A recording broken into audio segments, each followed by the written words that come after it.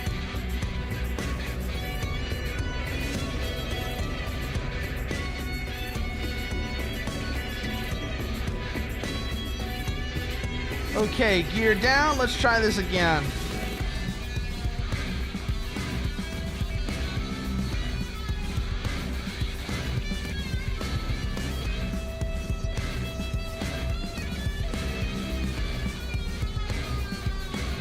Throttle up.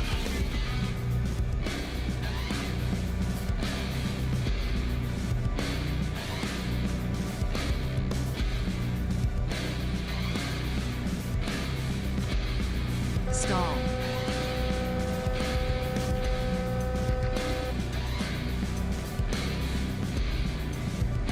Manage our angle of attack. Stall. That's going to be the key thing. If our AOA gets too wild, AOA gets too wild, then we're gonna crash. We're just gonna crash again. Okay, but we're at about 70 knots. Good approach speed. Stall.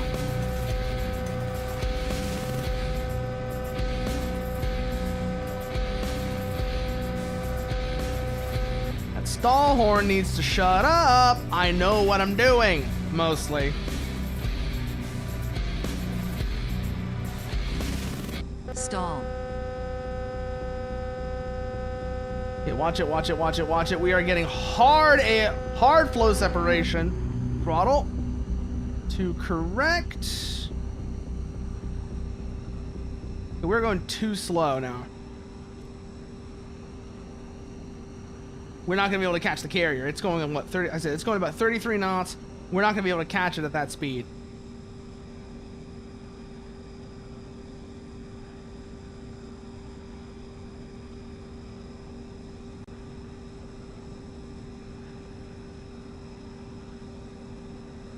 Hey there, Falcon. What are you up to?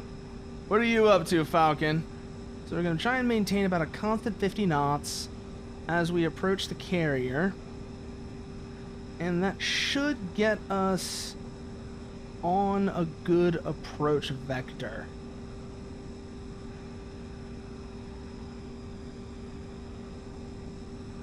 Just managing our airspeed right now. Stall. A great plan in Digimon. You'll see what the plan is. Don't worry. You will see what the plan is. You will see what the plan is in Time Stranger. Don't worry, Falcon. I need you to have some faith. That's all I can say. That's all I'll say is I need you to have some faith.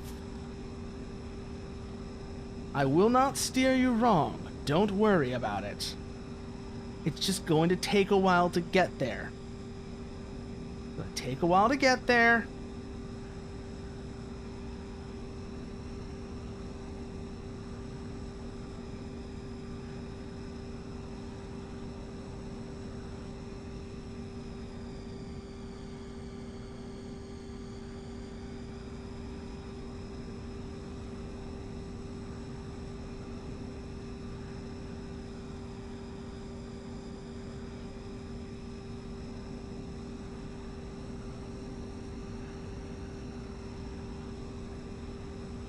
Pitch the nose down.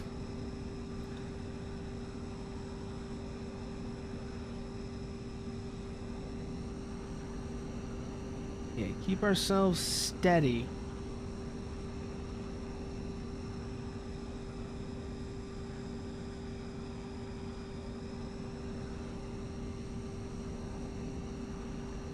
That's the main thing, is keep ourselves steady. We're a little too fast now, so let's cut throttle, bring our AOA up just a little bit.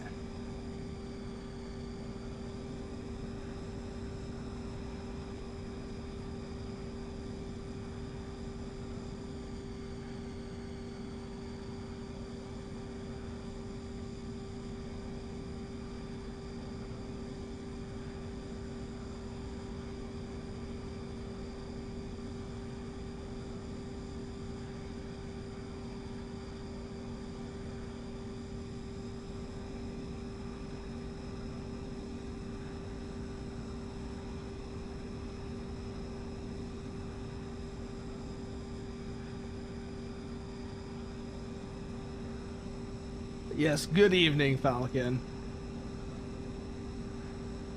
Come on, come on.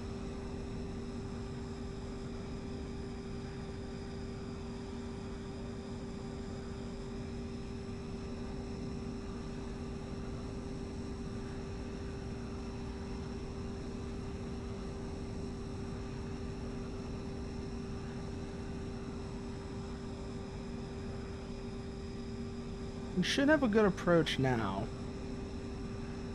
Carrier's less than a mile out. We have good speed, good approach.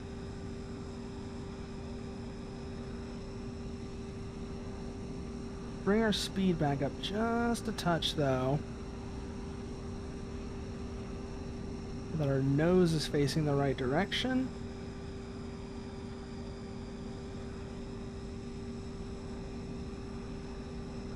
Let's see if we can't get this bitch down. A little bit too fast now.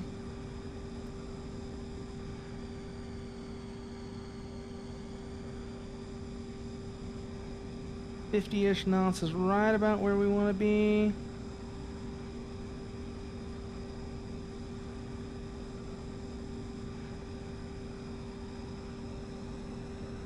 We're good in that sense.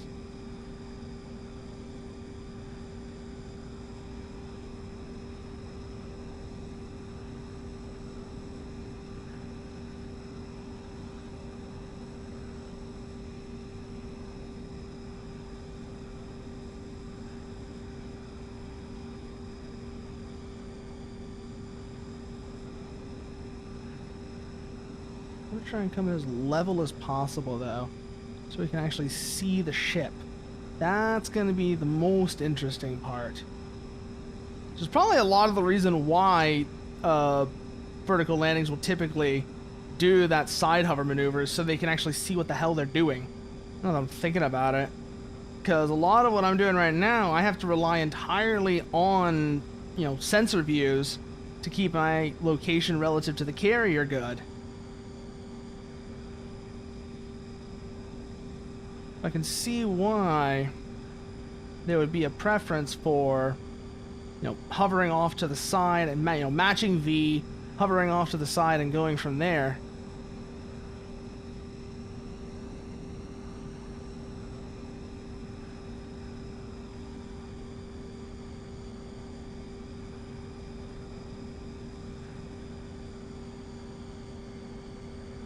First I thought it just a pirate. First I thought it just a pirate, but the vector was all wrong. Then I thought it might be rescue, but the signal wasn't strong.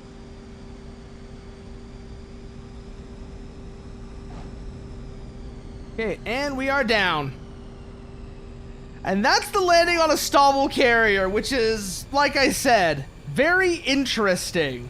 It's an exercise in patience more than anything. Getting down on this sort of carrier on like with a vertical landing, more than anything, is an exercise in patience. Cause you were coming in, you saw how slow I was coming in. You saw how slow I was coming in. That is very much what you're going to be doing. Is you're not going to be able to decelerate in a very short. You're not going to be able to, like, you know, just fly right up next to it, pull into the hard, you know, pull into a hover and then go from there. You have to start the approach slow. Otherwise, you're not going to be able to make that landing.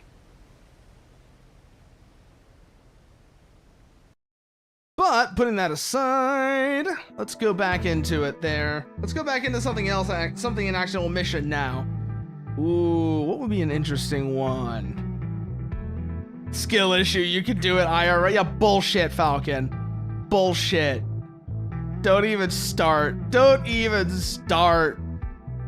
Let's see.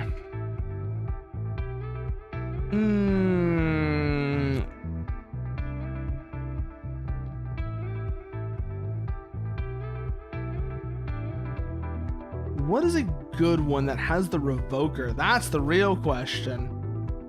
That's the real question, is what is a good one that has the Revoker? Yeah, exactly. Nuker understands. Nuker understands. Actually, no, this one is pretty much perfect, actually, now I remember. The time trial mission is pretty much perfect. Okay. Engine start. Throttle up. Let go of the brakes. You make it so easy though, Falcon. That's the problem. You make it so easy to do that. Gear up. Stability assist off. Cut the afterburner.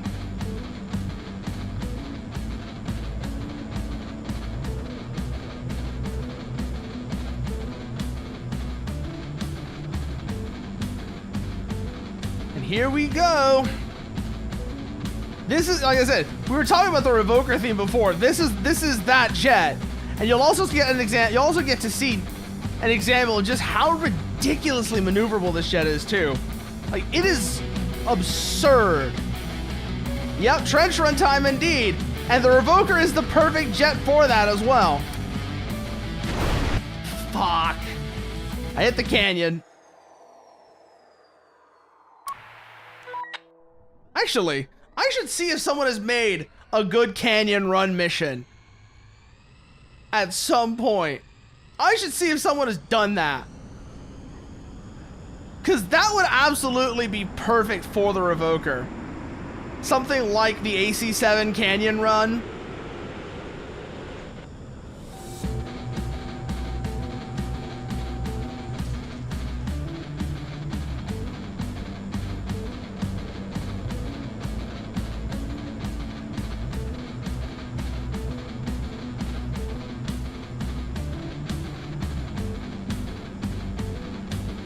Also, that would help. Turning off my dead zone would help.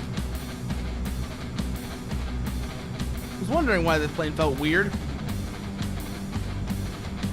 That's probably why.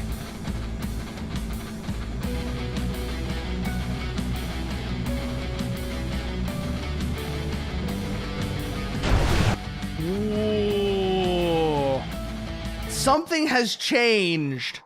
Something has changed about the Revoker's handling. I don't know if it's the speed I'm running that at or what. Something is definitely different though.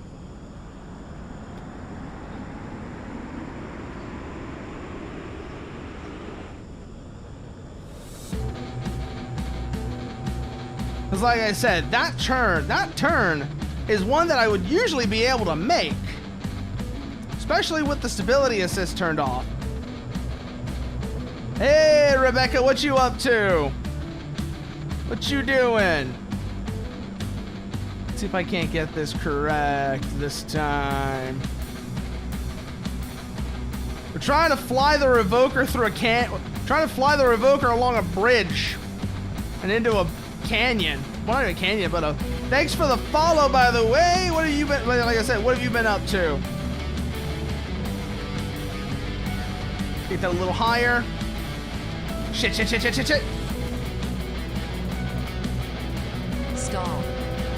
Burner.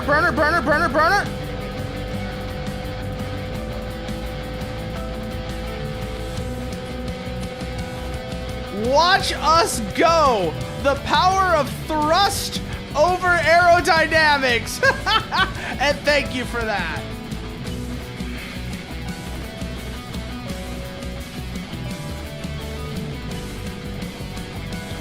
Yes, in thrust we trust. Exactly, Nuker.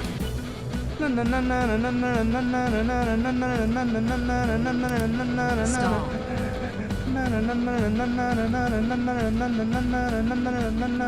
All right, we're set to go now.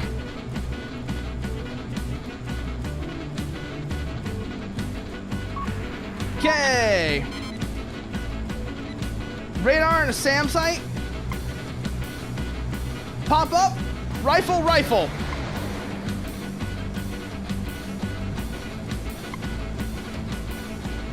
Okay, that's the launcher and the radar down. Now for these ground convoys.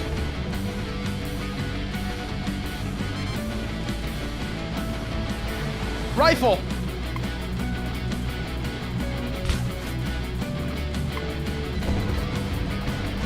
Rifle, rifle, rifle. That should be all of them now. And that gets the weight of those AGMs off our wings as well, which is just as important. That vortex is going to be directly ahead. Bring ourselves down to a position where we can pop over the ridge line when we engage.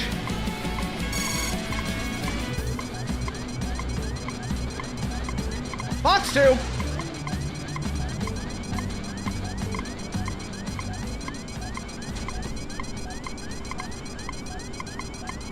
Dire. God. What got us there? Was that the vortex? No, it was the Ifrit. Okay, it was the Ifrit getting us.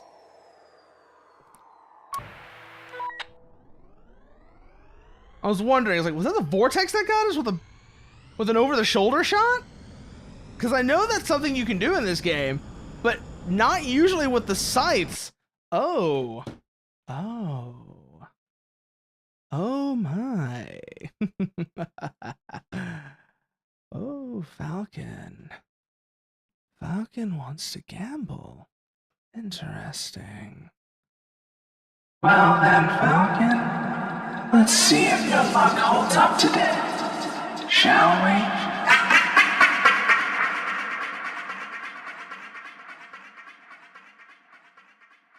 Dice.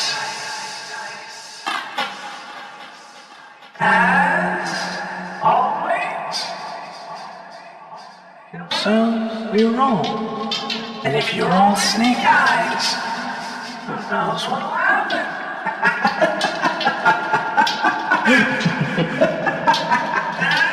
Let's see if your luck holds today.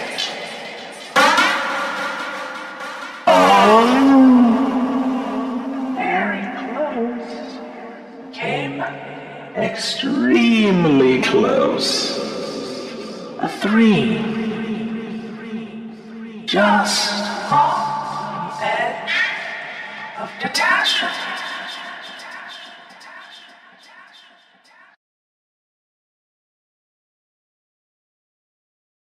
But let's get back to it now. Let's get back to it now, shall we? Edge yourself.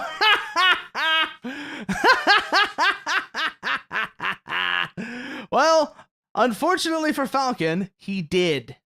Unfortunately for Falcon, he did. And now he's gonna have to finish all on his own.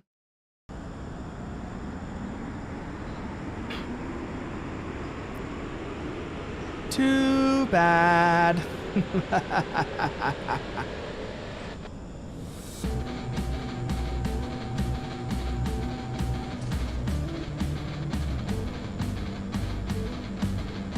And let's try that again now.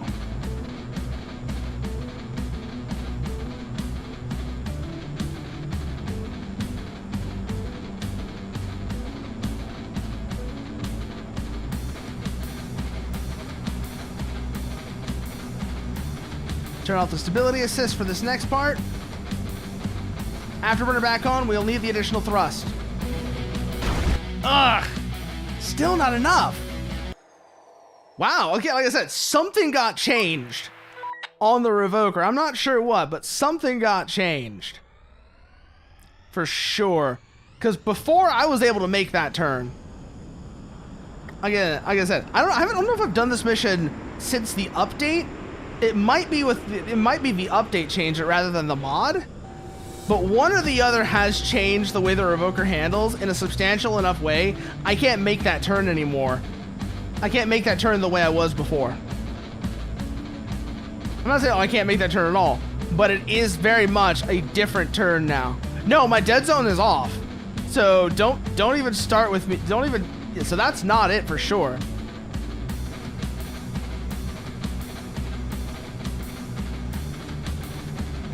Yeah, I actually turned off the dead zone. So I have very precise control over the stick now.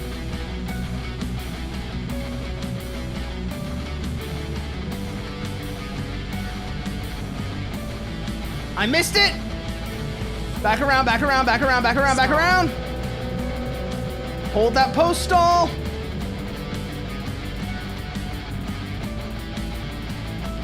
All right, we have to do that one again. Stall. Come on! We're not gonna make it. Oh, I thought I could do that. I thought I could do that and it would look so cool.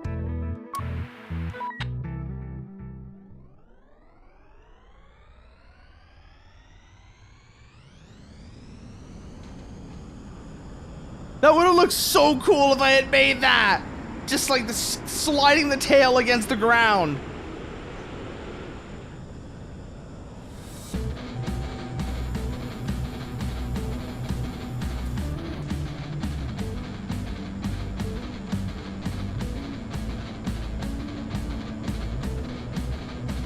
Now, let's try that again now. Because we have made this part before. We've done this part before. I've done this part off stream several times, in fact. Yes, yes, I am aware. I am aware, Max. We completely beefed it. We completely beefed it.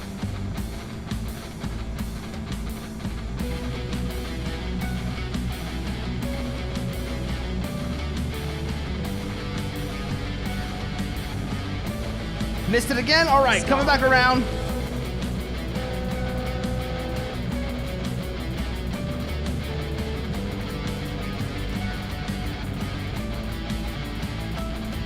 Aim for the tower. Aim for the bridge tower. That's probably going to get us there a little bit clearer.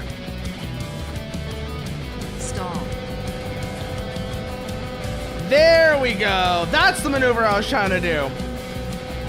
Let the nose catch up. Let our flight path catch up with the nose, and let's try that again.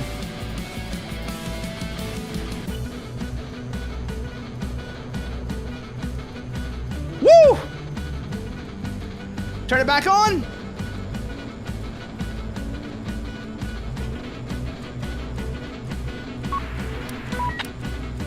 SAM site and launcher. SAM site and radar identified. Launch.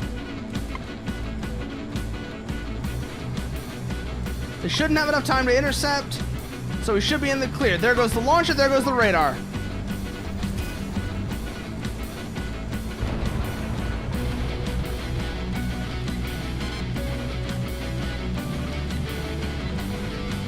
Rifle, rifle, rifle.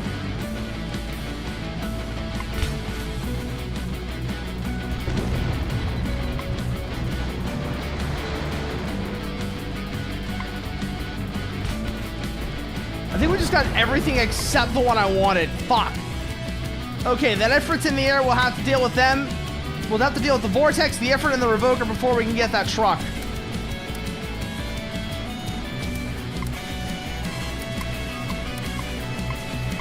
There's the vortex. Box 2. Turn, turn, turn, turn, turn, turn, turn.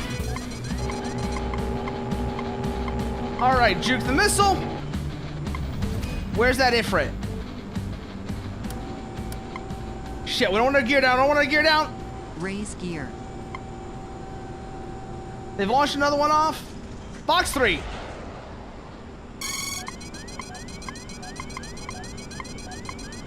It's very funny you said that right as I launched one, Falcon. It's very funny you asked that right as I say it myself. Good kill, good kill. That leaves the revoker. Got them lined up. Box 3. Okay, so changing the warning. I don't know if this is something Offery did or something Mitch did. One of them, whoever did it, changing the warning so that you only get it once the missile is pitbull. That is very good. I did not like how it used to be where you would get a launch warning as soon as the missile was off the rail. That is a huge improvement to me. It makes the scythe and the scimitar so much more usable than they otherwise were. Because it used to be, you would immediately just go defensive the moment you got that launch warning, and they were kind of stuck.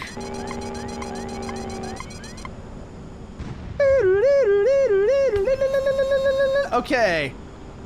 Good kills on both targets. Now let's take care of this. Let's take care of this. Take care of these last two. Bombs away.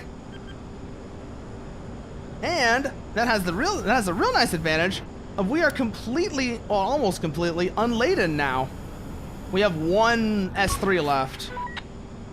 But that's it. Okay, now fly towards the city.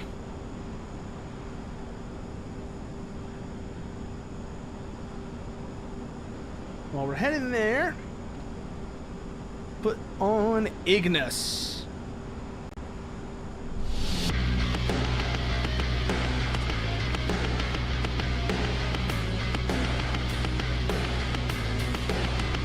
Seven and a half miles to next waypoint. We have good fuel.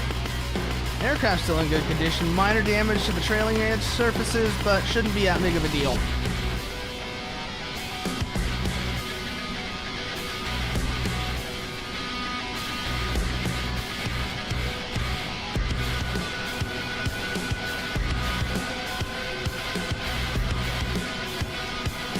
Up over the ridgeline. Once we are, we'll be in the city. Turn off AOA limit, cut throttle. Invert.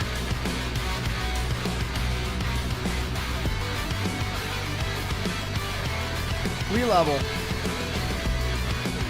The approach isn't as steep as I thought it was. I thought it was a steeper approach. But never mind. Never mind that. Go, go, go, go, go.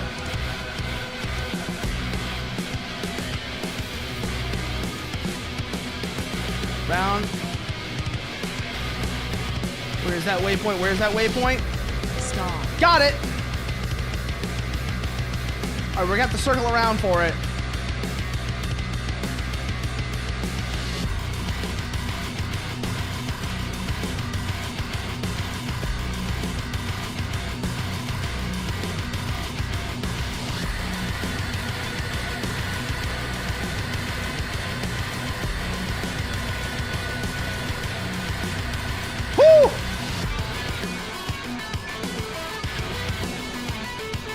Okay, it's over the stadium.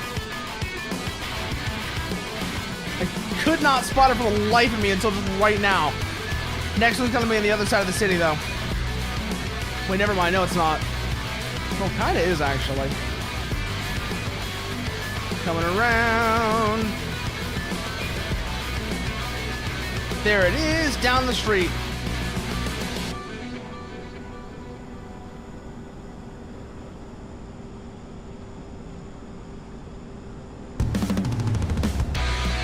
Alright, next one is dead ahead, though. Alright, now comes the fun part. This is where it gets nasty. And I'm wondering if the mod actually might have broken something here.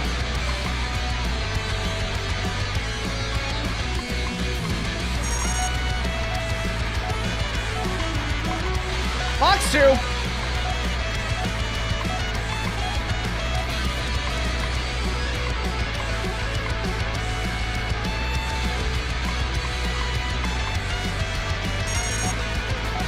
Another inbound.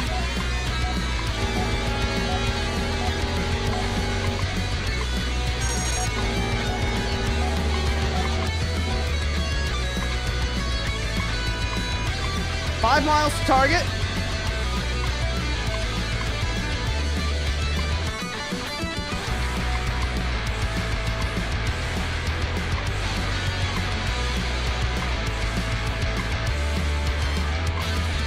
Good, we're under their gun depression limit.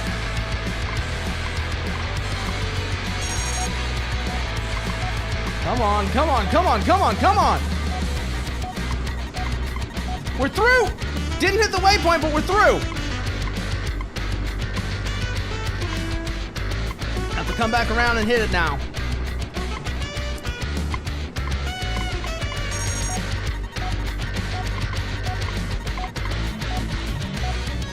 Engine fired. Oh! Missile got us right at the end there, but we did get to the bridge. We just barely missed the waypoint. Woo! Oh! I love that course, though. Absolutely love that course.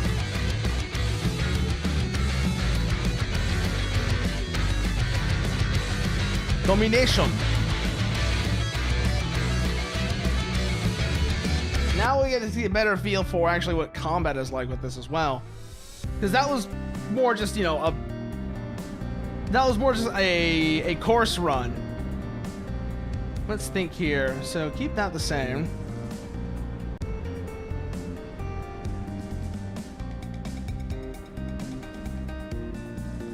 Let's go ARADS. No, let's do PABs. Let's do PABs internal. ADLRs. 116s on the inner wing. And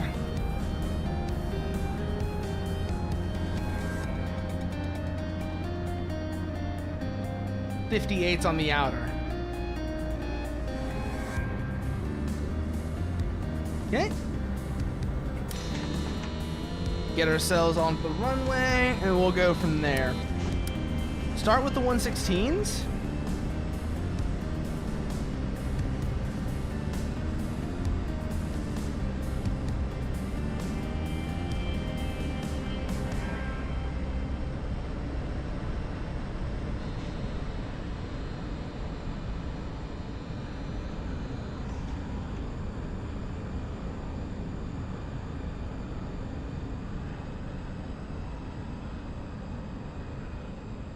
Bring ourselves up to the runway.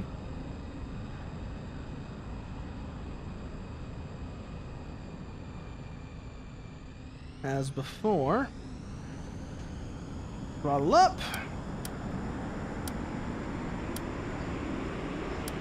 Start with the 116s. Those will be our opening engagement. We're going on a SEAD run south along, south, we need to actually turn around. I always forget we have to turn around to head west. Part of the initial part of this attack profile.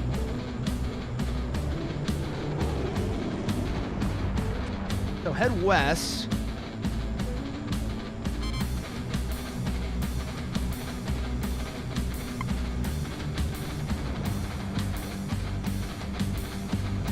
Cut the afterburner. We're not going to need it for this part of the flight.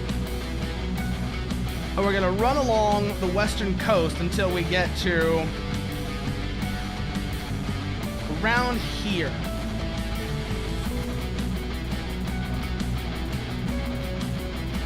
Hopefully they don't have any coastal patrols or radar stations along there, but we'll find out when we get there.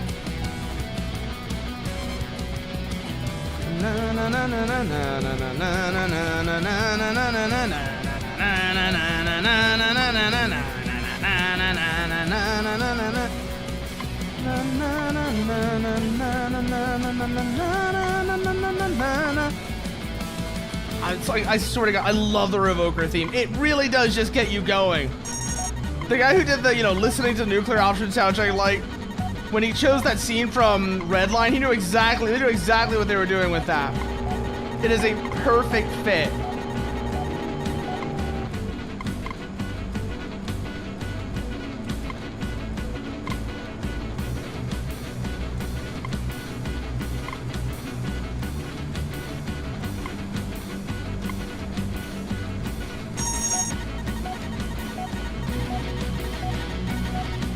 What the hell is illuminating me is the question now.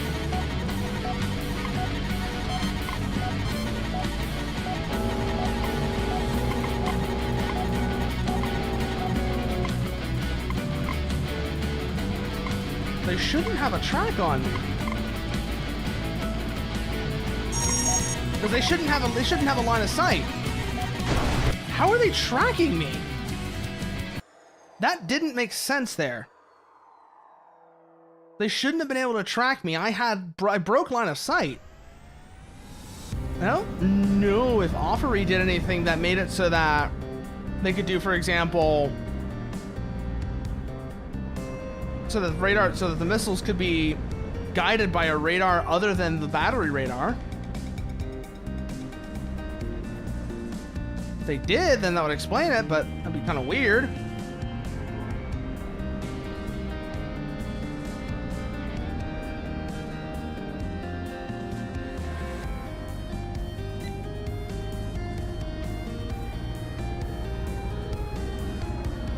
Also, I did go too far west, actually. Because you don't want to be along the coast. You do want to be a little bit farther out than I was, but not quite along the coast.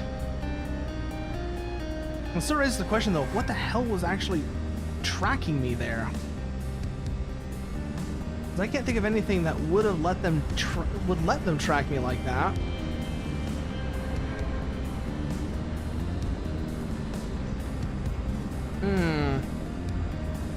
Odd. I said, we'll figure it out, though.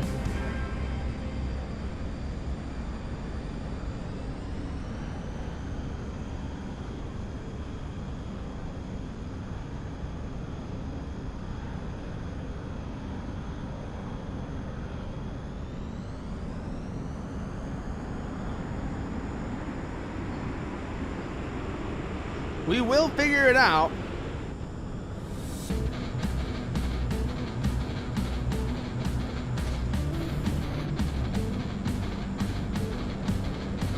I think the main thing is that, oh wait, no. We don't go west, we go east and we run along the eastern island. That's why I had it all wrong.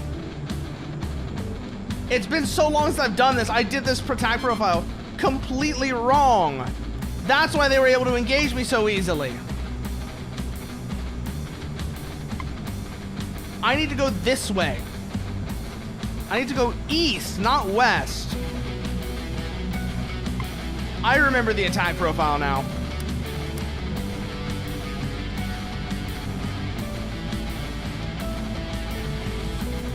Radar has been identified. Main radar identified. Hit that, that'll take out their Stratolances.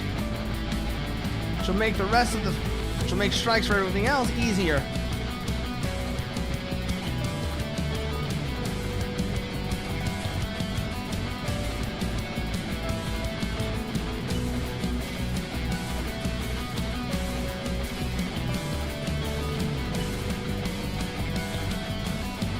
Okay, now we've definitely broken line of sight with our radar, though.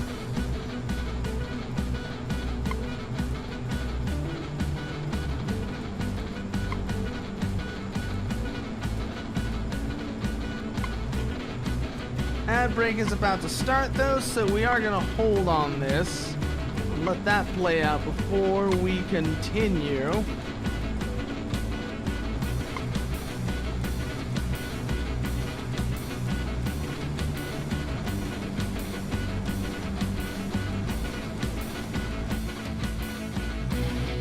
And so, like I said, ad break's coming up. If you need to stretch, grab a drink, anything like that, this will be the time to do it. And I will see y'all once it is over.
All right, and we're back. So let's get back into this, shall we?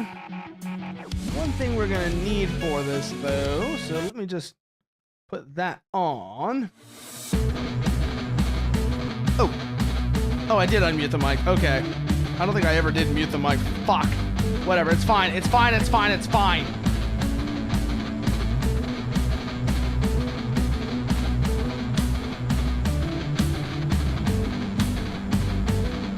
Continue flight path.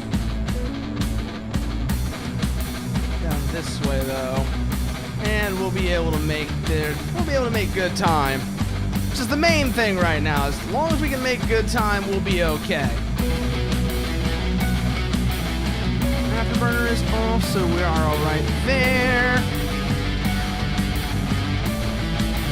Unoccupied airbase. I just realized, unless this airbase is disabled, I could bring a tarantula here and use it to open up another front.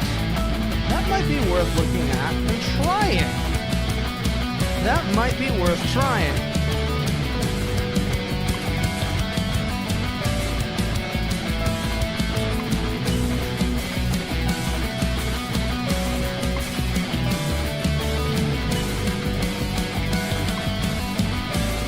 $32 miles to target.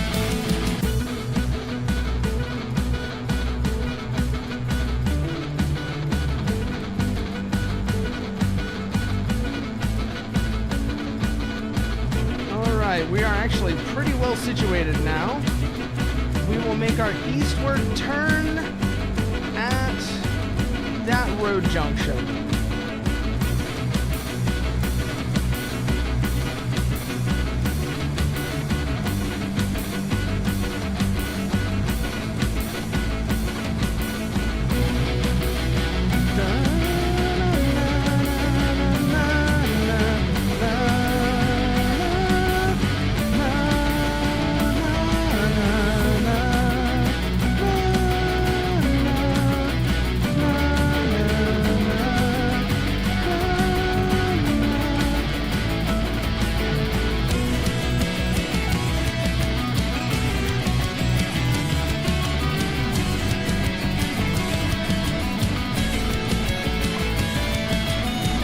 Okay, we're getting pings.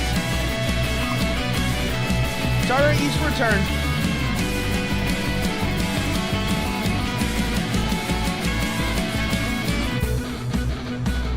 $31 miles to target.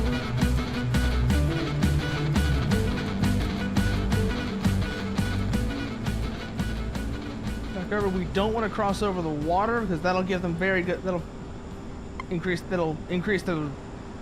improve their line of sight. What the hell am I trying to say? That's what I was trying to say this whole time. We want to run along the entirety of this island if we can. Looks like there's aircraft out there waiting for us, though, so things could get interesting fast.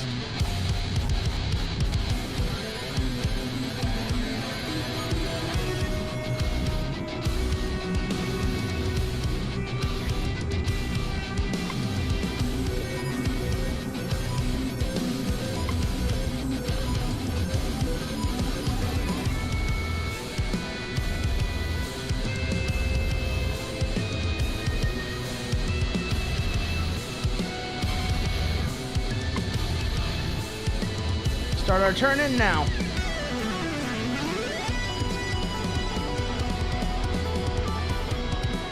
Now it's just a straight shot. Looks like there is an aircraft waiting for us though, so have to keep an eye out for them.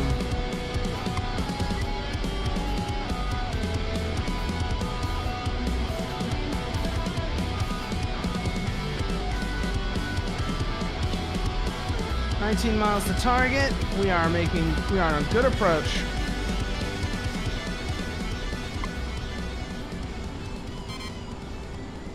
Push down. Keep the hills between them and us as much as possible. What the hell is illuminating that missile right now? Magnum, Magnum, Magnum!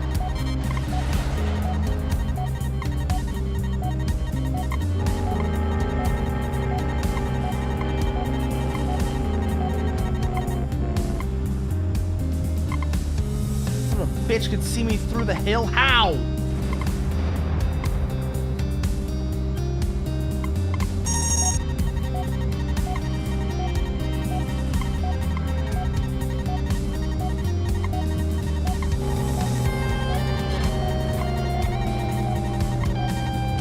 Did they give the Stratolances CEC?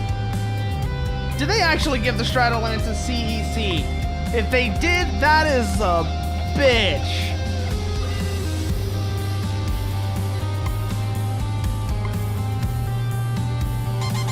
They didn't have that before.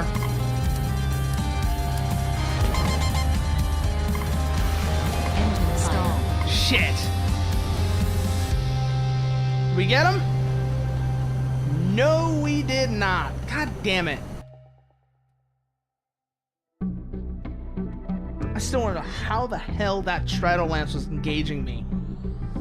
They had no line of sight. How was it engaging me? That's what I want to know. Did Offery give? Did Offery seriously give the Stratolances cooperative engagement? Because if he did, oh, that's fucked. Oh, that is fucked if he did.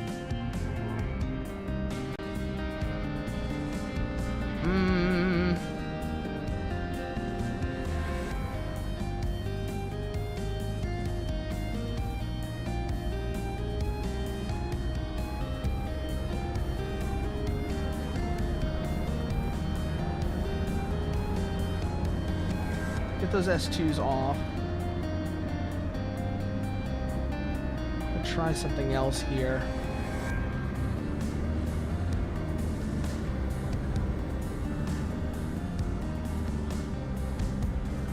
That is truly fucked if that's what happened there.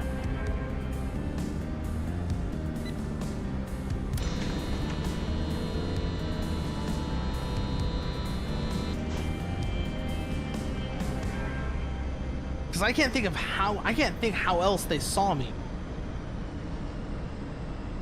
Because they didn't have a line of sight. The hill was between me and the radar. Unless the terrain is a little different than I thought it was. Only way they could is if, Offery set it up so that external radars could illuminate for SAMs now, which is fucked if he did.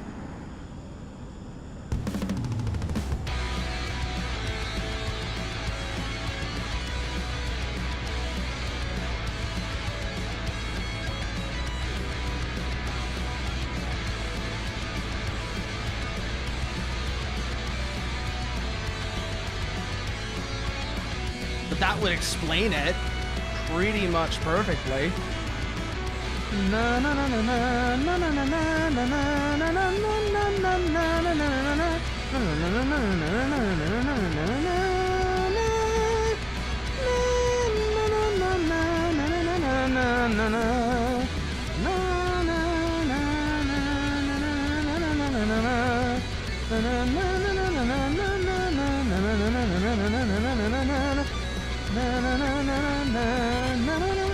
Turn southward at that road junction. Okay.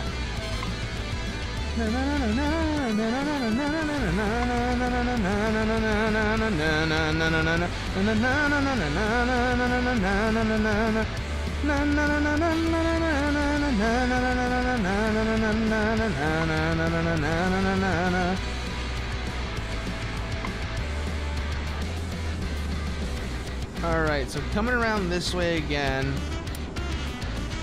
We're gonna follow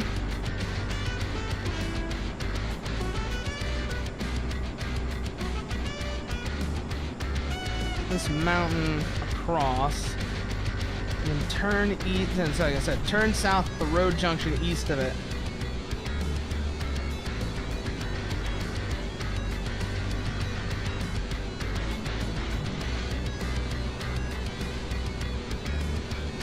And that should keep us out of the radar's line of sight for a good while.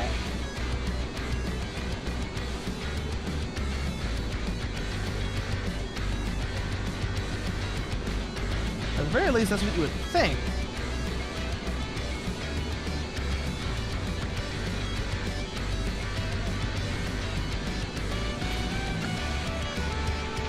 We're gonna find out, though.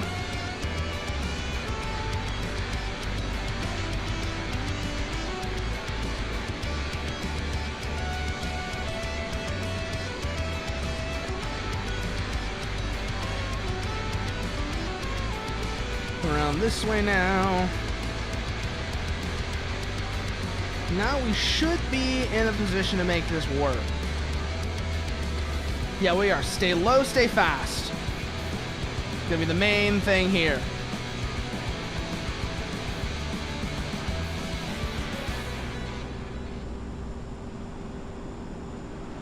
Mill power and then just run it now.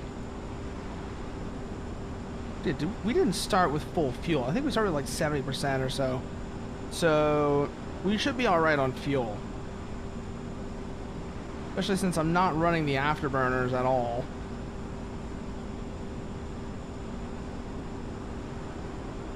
Let's see, stay on the eastern side of this island as much as possible so that they have as little opportunity to engage us as possible.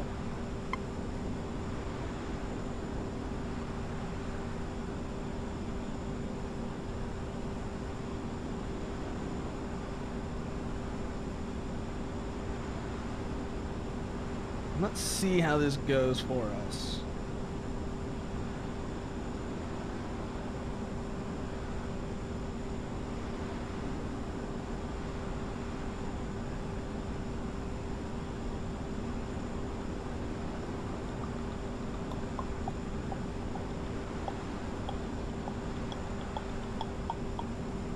Turn on that road junction.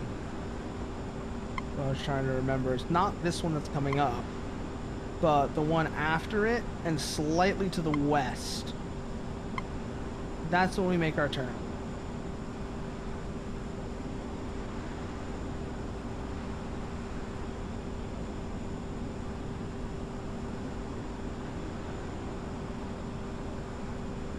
Now that you've been damaged, your soul has suffered such abuse. But I am not your savior, I am just as fucked as you. I cannot save you. I can't even save myself. You cannot save me. You can't even save yourself. So just save yourself.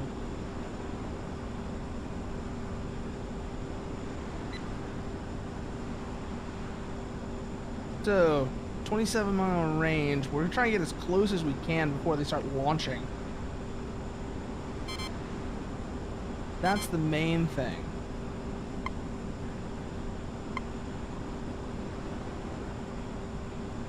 Our RCS, whoosh.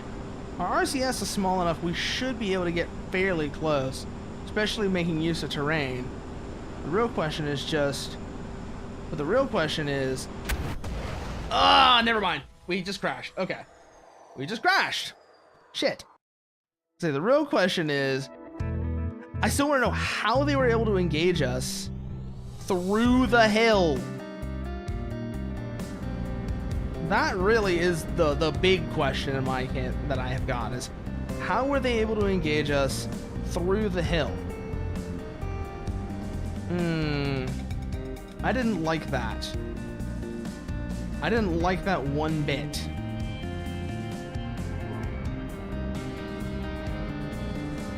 We run this, and that gives us 4 sides, 4 S2s. So instead of trying to focus on immediately going for the radar, we might just have to go for the more gradual approach of just, whittling down their air power. That might still be doable, but it just doesn't feel right.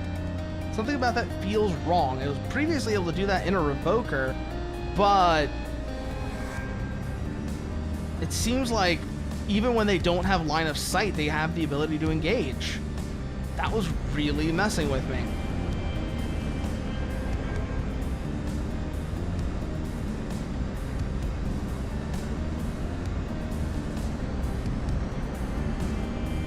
Yeah, 75% fuel, I was right. I love that drum fill at the beginning of this song. I love the drum fill at the beginning of the Vortex theme. It's so good.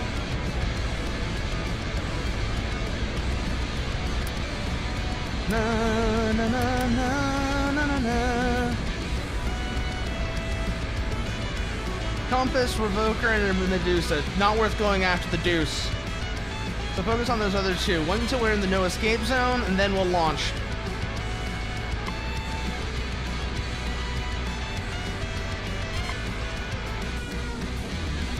Can't go too high, those Stratolances are going to be a problem. But we should be able to do a sort of pop-up launch on them. Alright, Fox 3, Fox 3.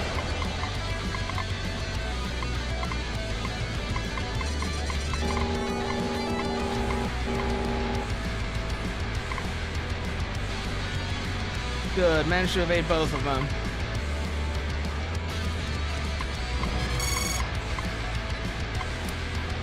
Fox 2.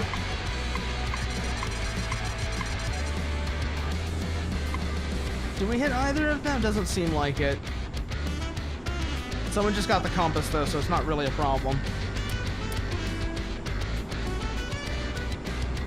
That's still that Medusa. Another Revoker. Dark Reach out there. Let's go for the Revoker.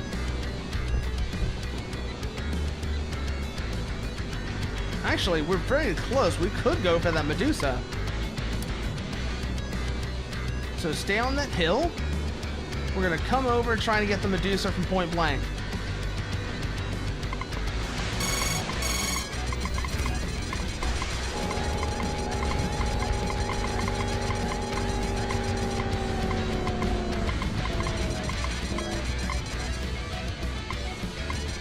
What the fuck? What did that Scythe just do right now? That was incredible. The maneuver that thing just pulled, that was incredible. It spun around on itself. Well, that takes care of the Ifrit, though. Did we get the Medusa? Not quite. She's still airborne. Let's fix that. Fox 3.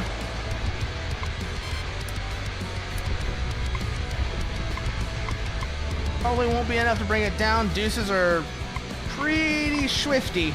Nope, we got him.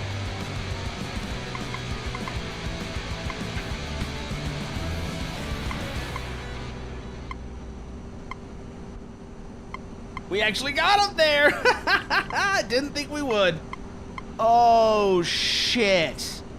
That Dark Reach was a bigger problem, though. Okay, never mind. A problem, not the problem I thought those were. Those are not the problem I thought they were. I thought they were something much worse. It is a mixed volley of cruise missiles and Tuskos, but base air defense should be able to handle it. We're gonna try and intercept at least the cruise missiles.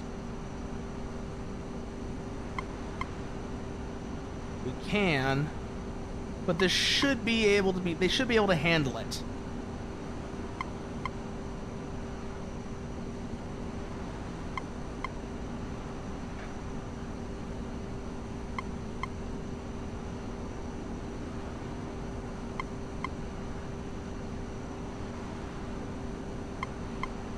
Oh, there's a... Is that a Medusa in here? No, it's not. Okay. It's a compass, but still. Should be okay. Emphasis should. Okay. They got the last of them.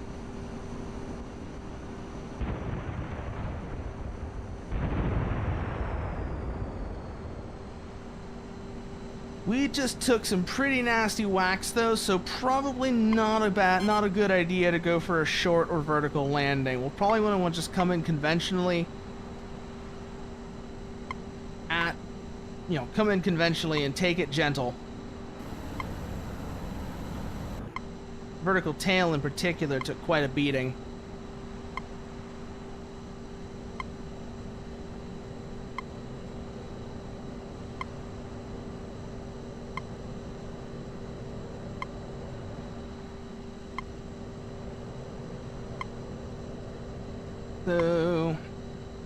nice, easy back and forth to bleed off airspeed. And then bring ourselves in on approach.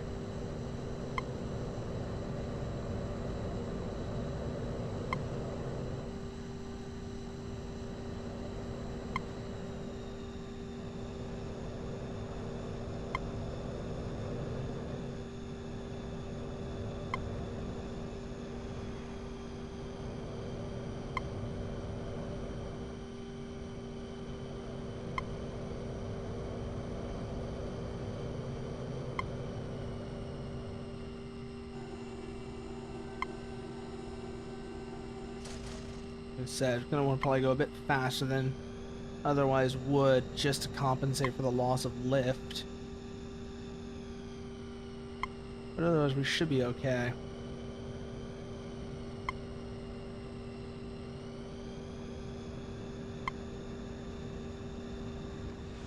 Shit. Divert, divert, divert, divert, divert. They're coming. Someone else is taking off. Okay, they're already in the air. We're on the ground. And there goes our nose wheel. It's fine though, it's not my problem anymore. It is no longer my problem.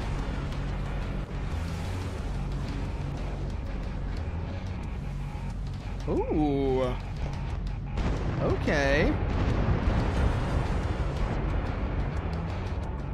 If you insist.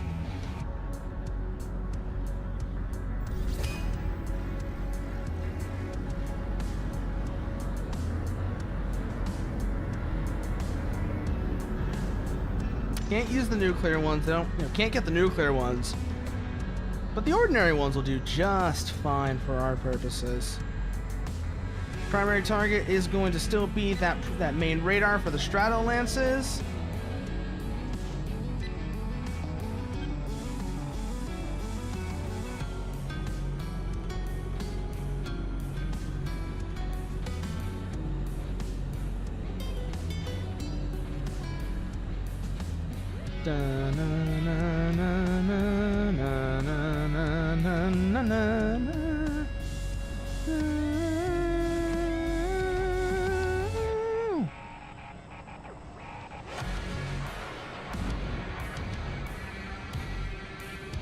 And taking off. This is going to be a pretty short sortie. Keep that in mind. This is basically just launch the pile driver, support it with EW, and then land.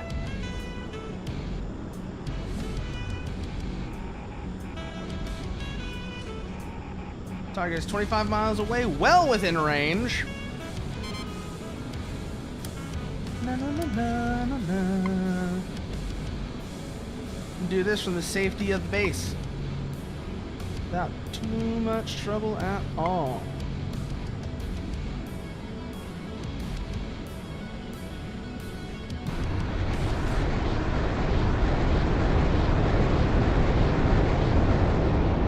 Here we go, pile drivers are away.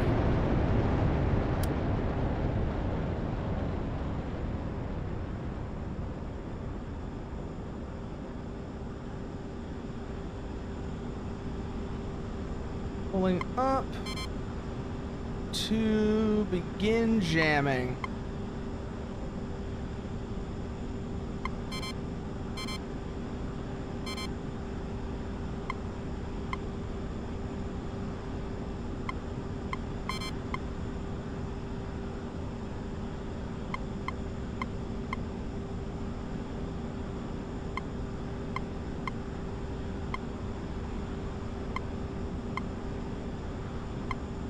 Like I said, there isn't going to be much to this attack, but this will very likely get rid of that Stratolance radar.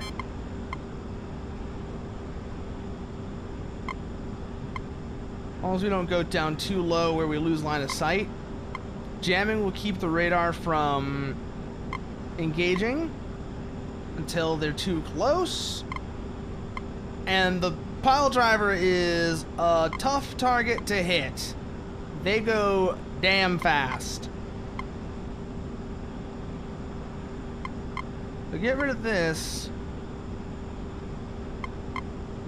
And there go their yeah, like I said, get rid of this. There go their Stratolances.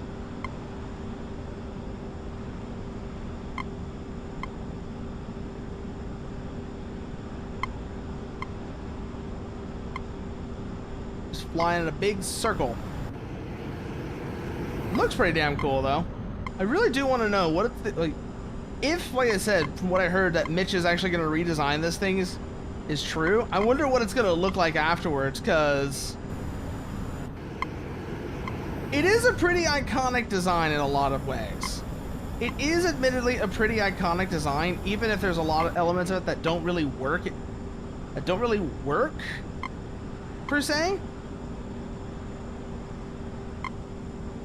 So that's got my curiosity, you know, stoked of what's going to be the outcome.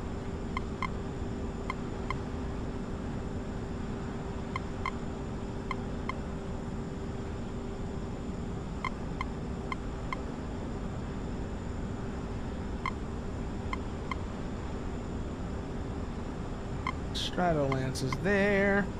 There's the pile drivers. Okay. Wondering where they were actually on the map. Nuclear ones are in the air though, so we're gonna have to keep an eye out for those.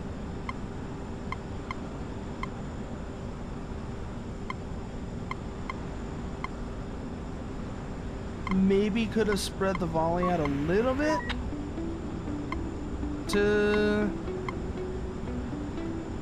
Those are conventional, so they're not really a big problem right now. Don't know where those nukes are, which has me very uncomfortable.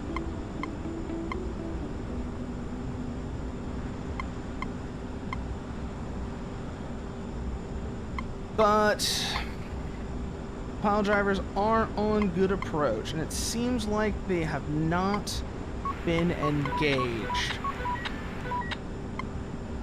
Oh, more nukes. Yeah, more nukes inbound towards their side as well. If the pile drivers get through, that should clear a path for them. Should help clear a path for them. We're about to find out.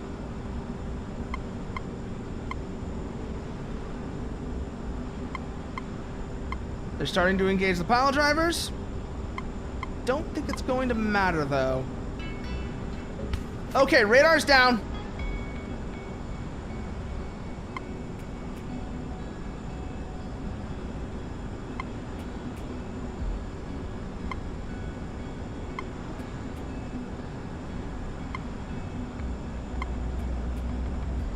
Pile drivers are inbound on our side, but there's fewer of them. Cruise missiles are outbound towards their end. SAMs are engaging right now. Overspeed. Fuck. I did not see which way the nose was pointing. I was way too focused on the rest of it. I was way too focused on what was actually going on outside.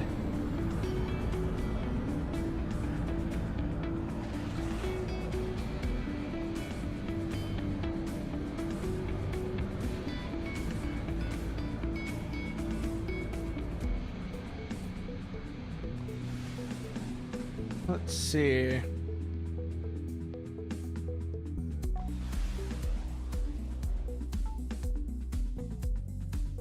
Okay, no, there aren't any nuclear cruise missiles available for the Vortex or Revoker. That's what I was curious about.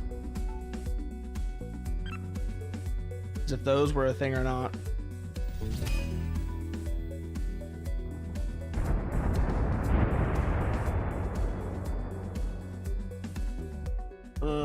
Not quite able to do that. What about ALNDs? How much are those?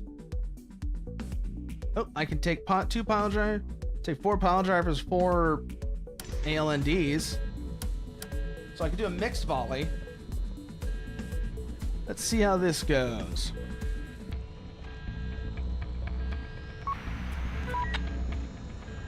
Start setting our targets. Going to go for the air defense systems primarily.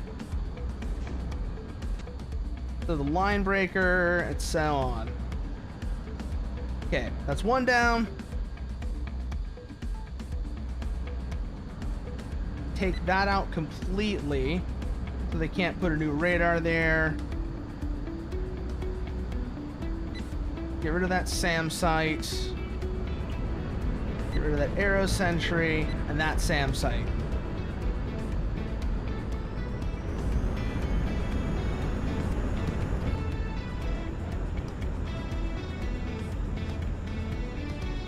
Now everything should be in range once we're in the air. From there, it'll just be a case of supporting the inbounds, supporting the outbounds, supporting our outbounds with electronic, providing electronic support for the cruise missiles and pile drivers. We've got 4 of each. Should work out pretty well.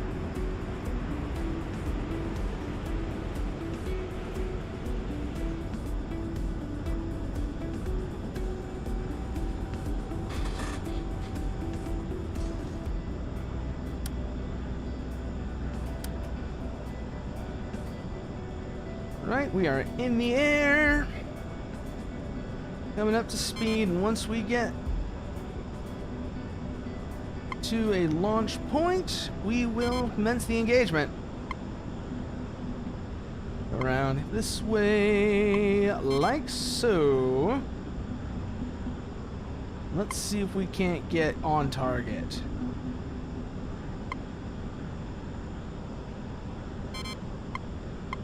Okay, cruise missiles first.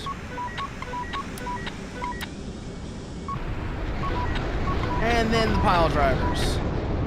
All ordnances away.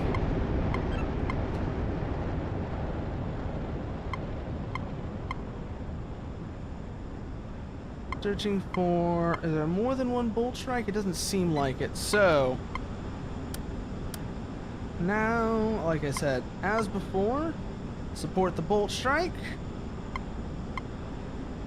Support this... was against the bolt strike, I should say. First, though, we gotta take care of this missile that's on us.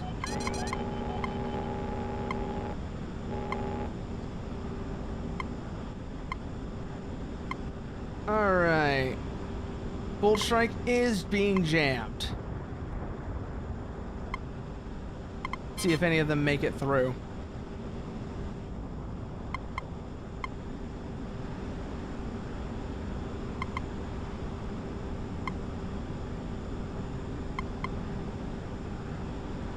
You've got ordnance on the way. Shit, there's a Medusa. I don't know if any of the cruise missiles are going to make it past that. The pile drivers should be alright, though. Because they're outside the Medusa's field of view, basically. Alright, turn north.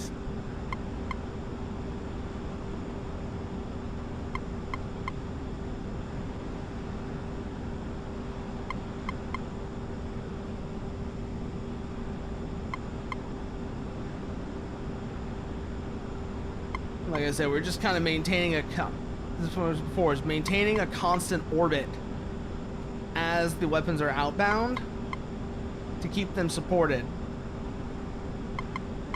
So the cruise missile is... One of the cruise missiles made it past the Medusa.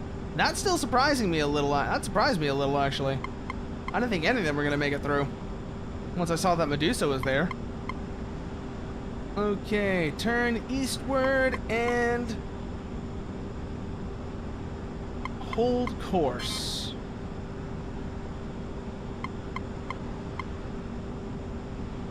Alright.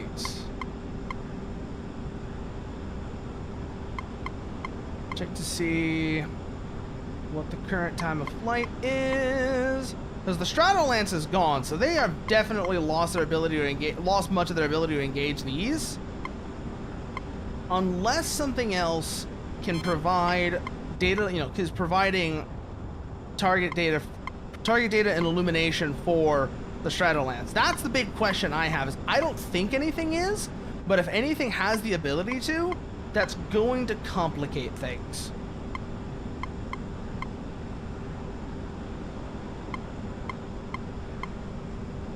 If anything would be able to, it would probably be that Bolt Strike, which is actually really good that I've got that jammed right now.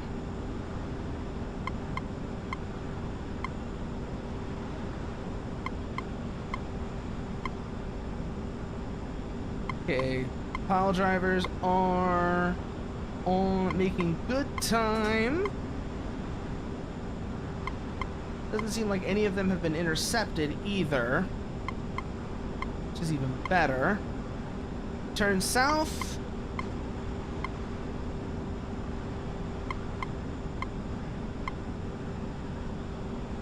Broken line of sight with the radar. That might be a minor issue.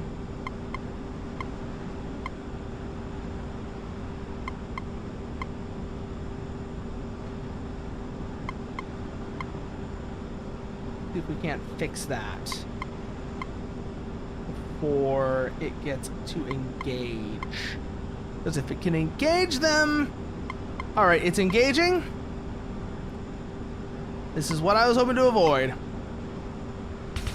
Doesn't matter, one got through, two got through.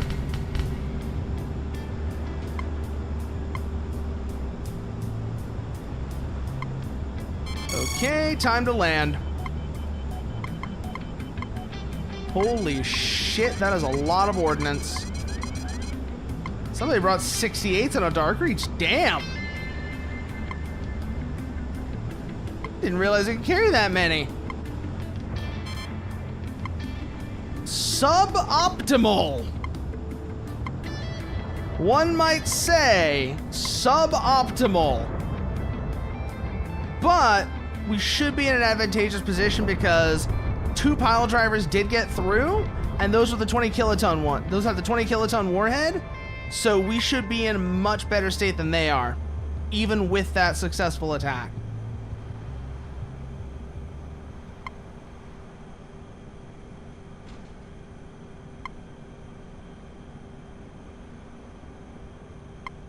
Because, I mean, that was 2 nukes. That was, in fact, 2 nukes that got through. Does mean they might be able to get some... Okay, those aren't nukes. Like, if those were nukes, then we'd be in trouble, but... Those were not nukes. So we should be alright. Unless something goes horrendously wrong. Which is entirely possible. But hopefully won't. Up, up, up, up, up, up, up, up.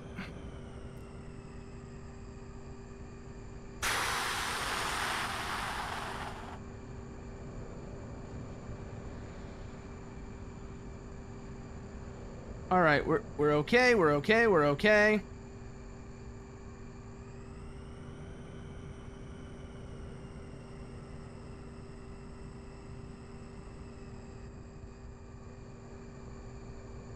Ground effect! Oh, that is a nasty ground effect. Trying to saber dance us.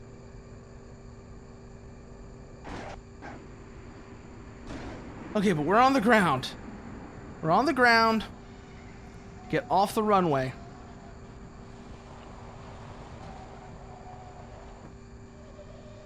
Alright, we should be in the clear now. Stop and rearm. Ooh, those tire noises are uncomfortable. Those tire noises are unpleasant.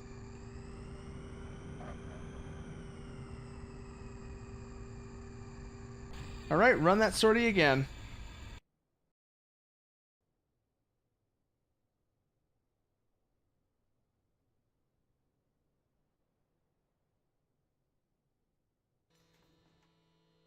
Ooh. They must have gotten all the hangars for them. Shit. Guess we're gonna have to do this the old-fashioned way then. You know what that means? 250s. We're gonna have to run this quick. Their air defense should be pretty much completely gone though. So we should have a pretty straight shot towards them. We should have a pretty straight shot towards them. And we have 2 of them. So as long as we don't get shot down on the way there, this should be the coup de grace.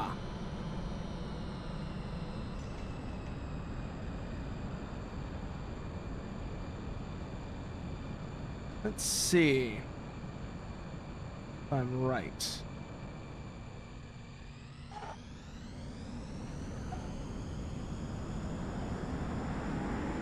Because their air defense is basically gone at this point.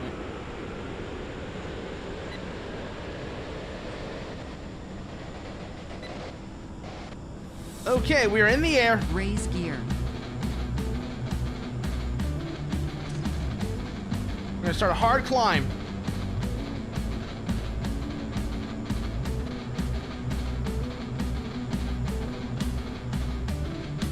Hold that 50-degree climb up to, let's say, 15,000 to 20,000 feet. So we'll hold this until about 20,000, at which point we'll level off and start the main flight start our flight towards target. Air defense has been pretty much completely depleted, so there's not much need to worry about evasion. Only real threats are going to be from other aircraft. Alright, we're at 20,000, leveling off.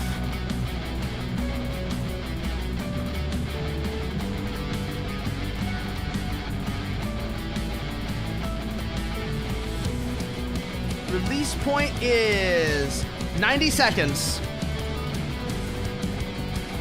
Actually, never mind, it's counting down way faster than that. So it hasn't quite calculated the release point yet.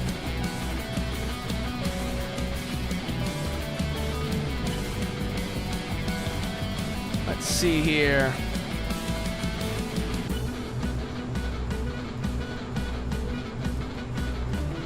"30 seconds to release.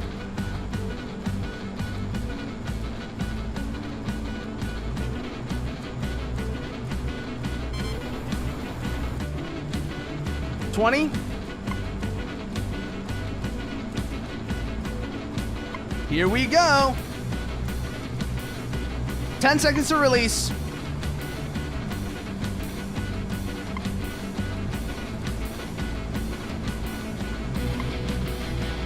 Bombs away, bombs away. Brace for flash.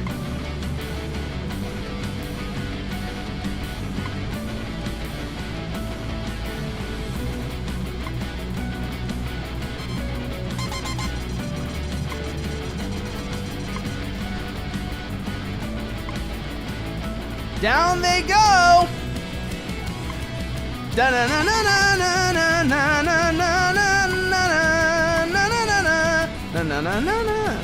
Launching IRs at me. Don't worry, things are gonna get real hot for you soon. Just watch.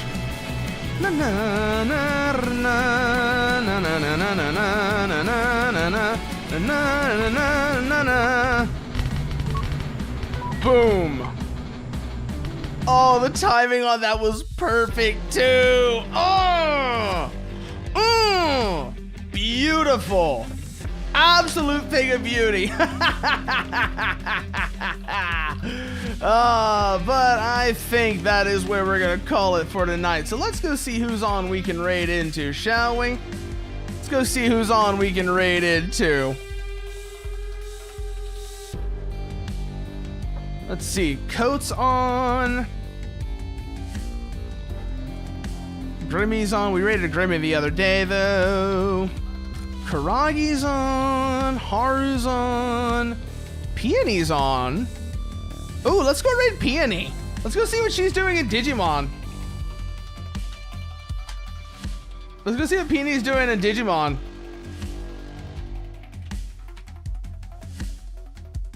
As always, you want to see what I'm up to off stream? These are all the places you can find me. Let me grab that for the people on the YouTube side as well before I cut y'all loose. And then grab the raid message for everyone on Twitch. There we go. There we go. Grab that. Put that there. And really, well, there's only one thing left to say now, isn't there? At the end of it all. Good night.